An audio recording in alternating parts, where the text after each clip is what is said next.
কি জলপরি, তুমি হঠাৎ আমাদের ডেকে পাঠিয়েছো কেন? জরুরি কোনো কথা আছে নাকি?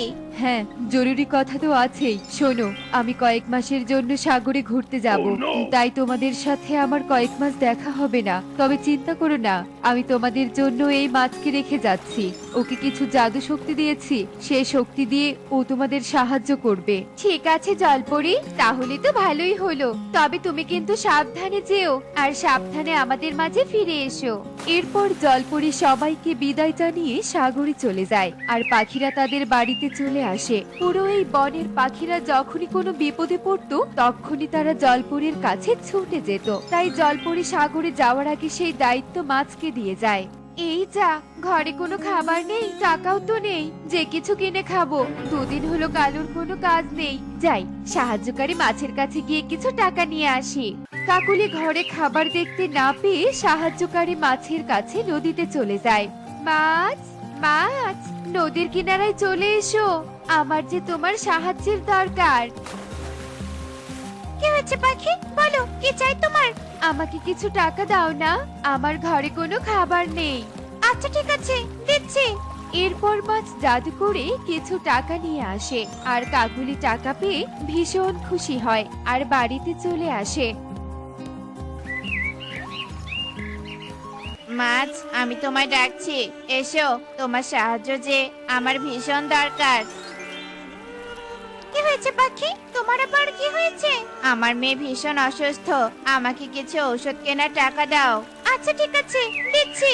এরপর মাছ জাদু করে কবুতরকে কিছু টাকা দেয়, আর কবুতর খুশি মনে টাকা নিয়ে চলে যায়। এভাবেই দিন কাটতে থাকে।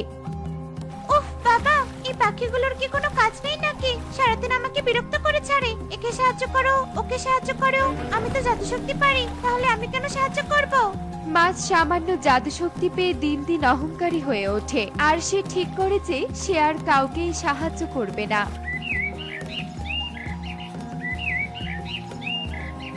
এই ব্যাঙাই, তুই আমার এলাকাতে এসেছিস কেন? হ্যাঁ, তোকে না বলেছি তুই এদিকে আসবি না? তোকে পুকুরেই মানাই, তাই তুই পুকুরেই আর নোংরা ডোবাতেই চলে যা, যা বলছি। এভাবে কেন বলছো মাছ? তুমি তো জানো আমি পুকুর ডোবায় থাকতে পারি না, নদীতেই থাকি আমি। তাছাড়া আমি তো আগেও তোমার সাথে কত সাঁতার কেটেছি, তখন তো তুমি আমাকে এভাবে বলনি।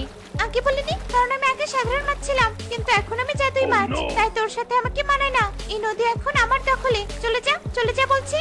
মাছ ব্যাংকে অপমান করে সেখান থেকে তাড়িয়ে দেয়। এভাবেই মাছ পানির নিচে সবার সাথে খারাপ ব্যবহার করত। মাছ তার আশেপাশে কাউকেই আসতে দিত না। উফ বাবা, মেয়েটির স্কুলের বেতন হয়ে গেছে, ঘরে কোনো টাকা নেই। এই অভাবের সংসারে নুন আনতে পান্তা ফুরিয়ে যাচ্ছে। না না, আমাকে আজ মাছের কাছে যেতে হবে। জলপুরে যাওয়ার পর তো একদিনও যায়নি মাছের কাছে। এরপর টনি সাহায্যের জন্য মাছের কাছে যায়, আর মাছকে ডাকতে থাকে। কি হয়েছে, কি হয়েছে, কি এভাবে চিৎকার করে ডাকছো কেন শুনি? আমাকে কি শান্তি মতো ঘুমাতে দিবে না নাকি? হ্যাঁ, সারাদিন তোমাদের এটা চাই ওটা চাই, এভাবে কেন বলছো মাছ? তোমাকে তো আমাদের সাহায্য করার জন্যই দায়িত্ব দেয়া হয়েছে, তাহলে এভাবেই কেন বলছো? কি কি বলছো তুমি? আমি তোমাদের চাকর, করবো না সাহায্য তোমাদের আমি। চলে যাও, চলে যাও বলছি এখান থেকে। মাছ টুনিকে দূর দূর করে সেখান থেকে তাড়িয়ে দেয়। এদিকে টুনি মন খারাপ করে আবারও বাড়ির দিকে হাঁটতে থাকে। হায় হায়, এই মাছ দেখি ক্ষমতা পেয়ে অহংকারী হয়ে গেছে। এ এখন কোনোভাবেই আমাদের সাহায্য করবে না। এদিকে জলপরিও নেই, জানি না এবার কি হবে আমাদের বনবাসীর। হায় সৃষ্টিকর্তা, তুমি আমাদের সাহায্য করো। টনি যখন আনমনে হাঁটছিল এমন সময় টনির সাথে সুখী পায়রার দেখা হয়। এ কি টনি, তুই এভাবে কাঁদছিস কেন রে? কি হয়েছে তোর? এরপর টনি সুখীকে সব কথা খুলে বলে। হ্যাঁ, টনি, তুই কি জানিস না নাকি ওই মাছ অহংকারী হয়ে গেছে? গতকাল তো আমি আর কবুতর গিয়েছিলাম একটু খাবার চাইতে, কিন্তু ওই মাছ আমাদের দৌড়ঝাই করে তাড়িয়ে দিয়েছে। আমরা বনবাসী তো বিপদে পড়ে গেলাম দিদি, জানি না ছেলে মেয়েগুলোকে নিয়ে কিভাবে দিন কাটাবো। এদিকে পুরো বনে অভাব দেখা দিয়েছে, ফসল চাষবাস ঠিকভাবে হচ্ছেও না। টনির মতো বাকি পাখিরাও মাছের এমন কর্মকাণ্ডে ভীষণ চিন্তায় পড়ে যায়। তারা কোনো পথ খুঁজে পায় না। দিন দিন তাদের মাঝে অভাব আরো গ্রাস করে বসে। আমাকে ক্ষমা করো বন্ধু, আমাকে এই নদী থেকে তাড়িয়ে দিও না। আমি যে সাগরের পানি ছাড়া বাঁচতে পারবো না। কে তোর বন্ধু শুনি? আমি কারো বন্ধু টন্ধু নই, আমি হলাম রানী। আর তুই কিনা আমাকে অপমান করিস? আচ্ছা ঠিক আছে, তাহলে বন্দি হ। এদিকে ওই বনের পাখিগুলোর কষ্ট, আর ওদিকে নদীর প্রাণীগুলোর। আমার তো ভীষণ হাসি পাচ্ছে। মাছ অন্যকে কষ্ট দিয়ে ভীষণ হাসতে থাকে। এভাবেই কষ্টের মাঝে পাখিদের দিন কাটতে থাকে। এবার আমাদের কি হবে? তোমরা ভেবেছো কি ওই মাছ তো আমাদের সাহায্য না করে বরং অপমান করছে? এদিকে বনে আমাদের অভাব দিন দিন বাড়ছে। এভাবে চললে তো আমরা না খেয়ে মরে যাব। ঠিক কথাই বলেছো সুখী দিদি। আর যদি জলপরি থাকতো তাহলে আমাদের এত কষ্ট হতো না। জলপরি আমাদের কত সাহায্য করতো। জানি না জলপরি আবার কবে আসবে। আমি বলছিলাম কি তোমাদের, যদি আমরা জলপরীর কাছে যাই তাহলে তো বেশ হবে। জলপরী তো সাগরে গেছে, চলো আমরা সাগরে যাই। কিন্তু কাকুলি, তোমার কি মাথা খারাপ হয়েছে নাকি? জলপরীকে খুঁজতে গেলে তো আমাদের অনেক দূরে যেতে হবে। এত দূর উড়ে আমরা কিভাবে যাব? কাকুরি দিদি ঠিক কথাই বলেছে কালু দাদা।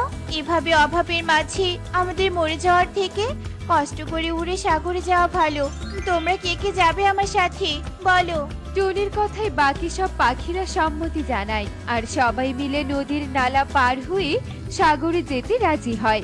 এরপর পাখিরা ছানাদের বাড়িতে রেখে সাগরের উদ্দেশ্যে রওনা দেয়, আর নদীর পর নদী তারা পার হতে থাকে। টনি রে টনি, আমার ডানা যে ভীষণ ব্যথা করছে। আমি যে আর উঠতে পারছি না। একটু যে বিশ্রাম নিব তার তো কোনো উপায় নেই। এই নদীর মাঝে তুমি কোনো ডাঙা পাবে না দিদি। তাই কষ্ট করে হলেও আমাদের উড়ে যেতে হবে। তোমরা সবাই নিজেদের মনোবল শক্ত করো। এরপর সবাই আত্মবিশ্বাস ফিরে পায়, আর উঠতে উঠতে তারা সাগরের কিনারায় চলে আসে আর জলপরীকে ডাকতে থাকে। জলপরি, জলপরি, কোথায় তুমি? আমরা জানি তুমি জলের নিচে আছো। উঠে এসো জলপরি, উঠে এসো। পাখিদের চিৎকার শুনে জলপরী জলের নিচ থেকে উঠে আসে। এ কি, তোমরা বন ছেড়ে সাগর পাড়ে এসেছো যে? তোমাদের কি কোনো বিপদ হয়েছে? আর তোমরা এত দূরে এলে কি করে? এরপর পাখিরা জলপরীকে সব কথা খুলে বলে। কি, আমি ওই মাছকে রেখেছিলাম তোমাদের সেবা যত্ন করতে, আর ওই মাছ কিনা ক্ষমতা পেয়ে অহংকারী হয়ে গেছে, বনে আর নদীর প্রাণীদের এভাবে কষ্ট দিয়েছে। না না, এর একটা ব্যবস্থা করতেই হবে। এরপর জলপরী একটা নৌকা প্রকট করে। তোমরা এই নৌকায় উঠে বসো। এই নৌকা বৈঠা ছাড়াই তোমাদের বনে নিয়ে যাবে, আর আমিও যাচ্ছি।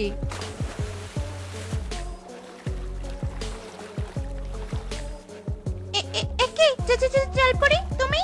হ্যাঁ আমি। কি ভেবেছিলি শয়তান মাছ, তুই ক্ষমতার অপব্যবহার করবি আর আমি ফিরে আসবো না? আমাকে ক্ষমা করে দাও জলপরি, আমার ভুল হয়ে গেছে। আমি আর কখনো এমনটা করব না।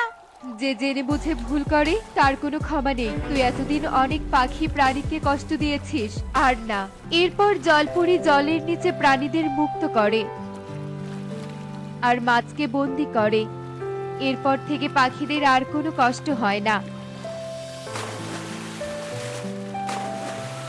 দেখলে তো বন্ধুরা, কেউ কোনো ক্ষমতা দিলে তার অপব্যবহার করা একদমই ঠিক নয় আমাদের। এমনই সব মজার মজার শিক্ষণীয় টুনি পাখির গল্প দেখতে আমাদের সাথেই থেকো। আর গল্পটি কেমন হয়েছে তা কমেন্টসে জানাতে ভুলো না কিন্তু। Bye bye. মিনু বৃদ্ধা ওর ছেলের সাথে ধীরপুর বনে থাকতো। মিনু বৃদ্ধা অনেক পরিশ্রম করে জীবনে একাই লড়াই করে নিজের ছেলে টোনাকে বড় করছিল। টোনার জন্ম হওয়ার সাথে সাথেই তার স্বামী মারা গিয়েছিল। এখন টোনাও বড় হয়ে উঠেছে, শহরে একটা ভালো চাকরি করছে সে।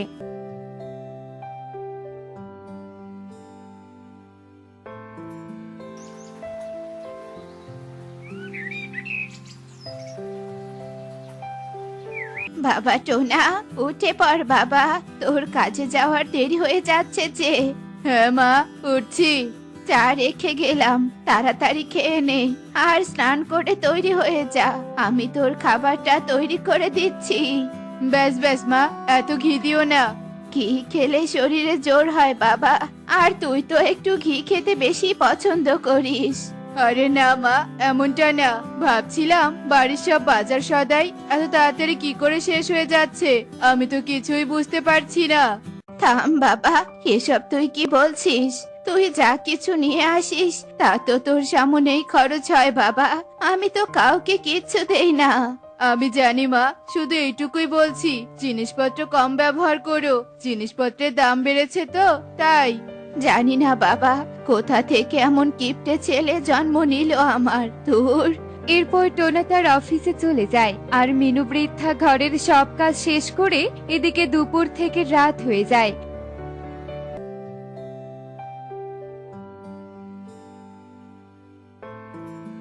আর টোনা বাড়ি ফিরে আসে।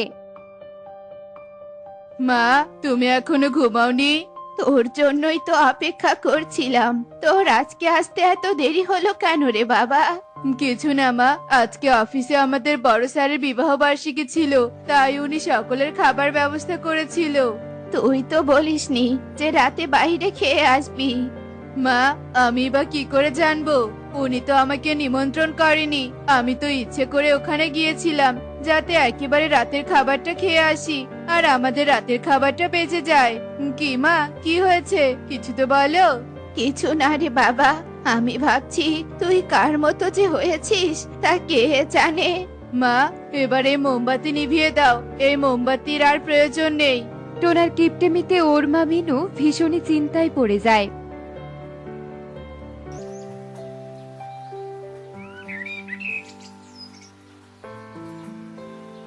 একদিন সেই বনের ময়ূরী টোনার জন্য সম্বন্ধ নিয়ে আসে। মিনু বৃদ্ধা ভাবলো যে তাড়াতাড়ি ছেলের বিয়ে দিয়ে দিলেই সবকিছু ঠিক হয়ে যাবে। বউ এলে হয়তো টোনা শুধরেও যাবে।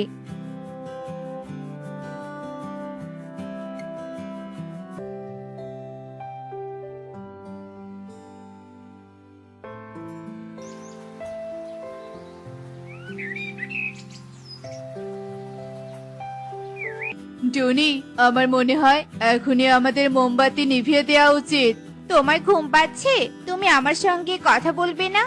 কথা তো বলবোই, কিন্তু কথা বলার জন্য আলোর কি প্রয়োজন বলো? আসলে কি জানো তো, যদি পুরো মোমবাতিটা আজকেই জ্বালিয়ে ফেলি তাহলে কালকে আবার কিনতে হবে, সেজন্যই আর কি। হ্যাঁ, কি বলছো এসব? আচ্ছা শোনো তো, পুরো বনে তো কারেন্ট আছে, আমাদের ঘরে কেন নেই? ইলেকট্রিক বিল অনেক বেশি টুনি, তাই আর প্রয়োজন নেই এসব ফালতু খরচা করার। রাত্রিবেলা মোমবাতি জ্বালিয়েই তো হয়ে যায়। আরে কি বলছো কি? রাতে কত মশা কামড়ায়, পাখা ছাড়া আমার তো ঘুমই আসে না। যেদিন থেকে আমাদের বিয়ে হয়েছে সেদিন থেকে আমি শান্তিতে ঘুমাতে পারি না। টুনি, ওগুলো বিল অনেক বেশি আসবে। আমার মনে হয় আমরা এমনই ভালো আছি, কেন বেকার বেকার খরচা করব বলো? টোনা টুনি এভাবেই কথা বলছিল, ঠিক তখনই সেখানে মিনু বৃদ্ধা চলে আসে। বাবা টোনা, বৌমা একদম ঠিক কথা বলেছে। আমাদের বাড়িতেও যদি কারেন্ট থাকে তাহলে রাত্রিবেলা আরাম করে ঘুমাতে পারবো ফ্যানের হাওয়ায়। মা, তুমি একটু চুপ করো, আমার অফিসের দেরি হয়ে যাচ্ছে, আমি এখন আসছি। এরপর টোনা কারো কথা না শুনে অফিসে চলে যায়। আর সন্ধ্যাবেলা মিনু বৃদ্ধা ও টুনি বসে থেকে গল্প করছিল, আর তখনই সেখানে টোনা চলে আসে। বাবা টোনা, এসে গেছিস তুই? মা, তোমরা দুজন যখন একসাথে গল্প করছো তখন মোমবাতি জ্বালানোর কি প্রয়োজন বলো তো? আগের মাসে 2টো মোমবাতি এক্সট্রা জ্বলেছিল। আমি কালই আমার বাবার বাসায় চলে যাব। তোমার মতো কিপটেকে বিয়ে করে আমার কপাল ফুটো হয়ে গেছে দেখছি।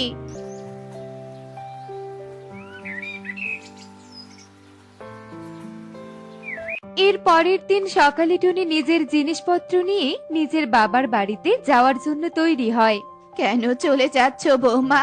আমাকে একলা রেখে আমি কিভাবে একলা থাকবো? আমি আর এসব সহ্য করতে পারছি না মা। ওর মতন কিপটে আমি আজ পর্যন্ত একটাও দেখিনি। আমি আর কিছুতেই থাকবো না এখানে। বৌমা, আমি তো আছি। ও তো আপনার ছেলে মা, আপনি ওকে জন্ম দিয়েছেন। আমাকে আমাকে ক্ষমা করবেন আপনি। এরপর টুনি তার বাপের বাড়িতে চলে যায়, আর এদিকে টোনা টুনিকে ডাকতে থাকে। টুনি, টুনি, কোথায় তুমি? টুনি, আয় টুনি। মা, টুনি কোথায়? চলে গেছে তোকে একলা রেখে দিয়ে। তোর ওই বাজে কিপটামি স্বভাবের জন্য চিরকালের মতো চলে গেছে ও নিজের বাড়িতে। কিন্তু কেন মা? এর উত্তর জানতে নিজেকে প্রশ্ন কর। এভাবে বেশ কয়েক দিন কেটে যায়।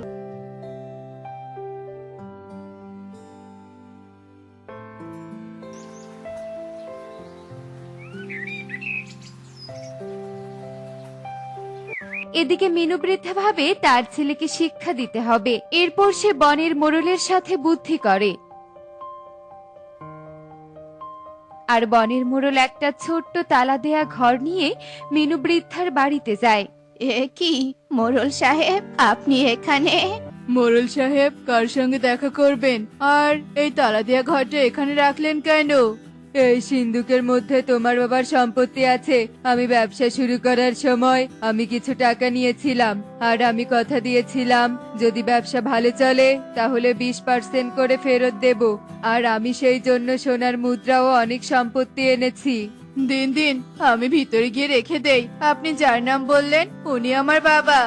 এই সম্পত্তি তো তুমি পাবে না বাবা, এই সম্পত্তি তোমার বউ পাবে। কিন্তু ও তো বাড়িতে নেই। তাহলে আমি তোমাকে সম্পত্তি দিতে পারবো না। আগে তুমি তাকে নিয়ে এসো, তারপর আমাকে খবর দিও। এ কথা বলে মোড়ল সেখান থেকে চলে যায়। আর টোনার মনে লোভের উদয় হয়। সে নিজের মাকে বলে কোনো কিপটামোর কাজ সে করবে না।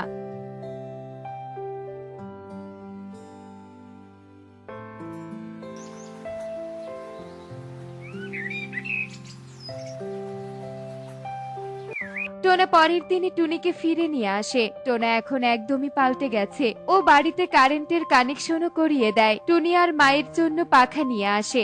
একদিন হঠাৎ করে মিনু বৃদ্ধা মারা যায়। মা, আপনি চোখ খুলুন মা, আপনি চোখ খুলুন। মিনু বৃদ্ধা মারা যাওয়ার 1 বছর কেটে যায়।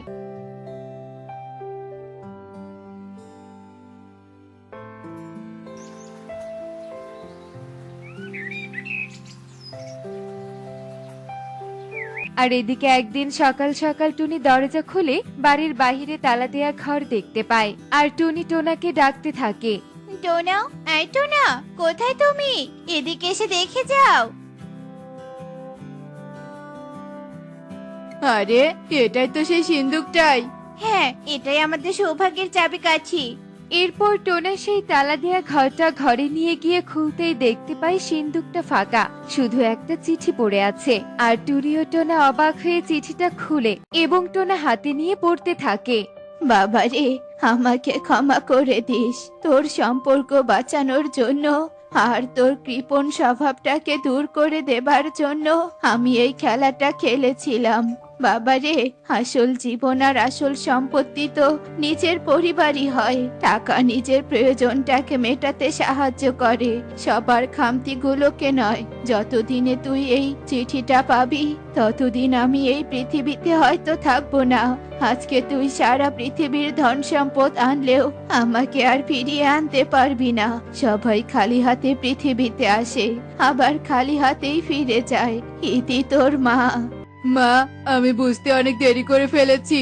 যদি তুমি বেঁচে থাকাকালীন আমি তোমার জন্য কিছু করতে পারতাম, তোমাকে একটু শান্তি দিতে পারতাম। আমাকে ক্ষমা করে দিও মা, আমাকে ক্ষমা করে দিও। টাকা পয়সা রোজগার করা প্রয়োজনীয়, কারণ যখন আপনার প্রয়োজন পড়বে, কারণ সেই টাকা খরচ করে যাতে প্রয়োজন মেটাতে পারেন। যদি প্রয়োজনের সময়ও সেই সম্পত্তি কোনো কাজে না আসে বা প্রয়োজনের সময় আপনি সম্পত্তি ব্যবহার না করেন, তাহলে সেই সম্পত্তি থাকা বা না থাকা একই ব্যাপার। এরপর টোনা তার নিজের ভুলটা বুঝতে পারে আর তার মায়ের কাছে ক্ষমা চায়। তো বন্ধুরা, দেখলে তো কৃপণতা একদমই ভালো নয়। এমনই সব মজার মজার শিক্ষণীয় টুনি পাখির গল্প দেখতে আমাদের সাথেই থেকো। আর গল্পটি কেমন হয়েছে তা কমেন্টসে জানাতে ভুলো না কিন্তু। Bye bye.